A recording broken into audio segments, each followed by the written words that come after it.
দর্শক আসসালামু আলাইকুম, সবাই কেমন আছেন? আমরা আজকে দেখাবো ঝাঁকি জাল খেয়াও দিতে হয় কিভাবে। তো দর্শক, প্রথমত এই জালটিকে 3 ভাগ করতে হবে। তো আমি একটা আন্দাজ করে একটি ভাগ নিয়ে নিলাম। এরপরে এই ভাগটা এই ডান হাতের এই কবজিতে নিতে হবে।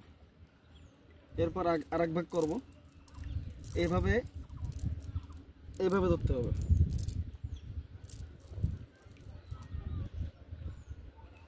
এই যে আরেক ভাগ করে ফেললাম, 2 ভাগ। তো মাঝখানের ভাগটি এখান থেকে নিয়ে এখানে নিতে হবে। এখানে এরকম নিয়ে এই যে জালটি দেখতে পাচ্ছেন, এখন আমি খেয়ে দিব।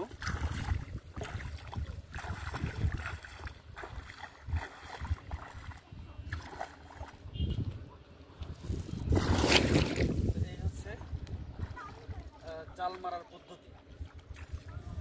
দর্শক, যদি ভিডিওটি ভালো লাগে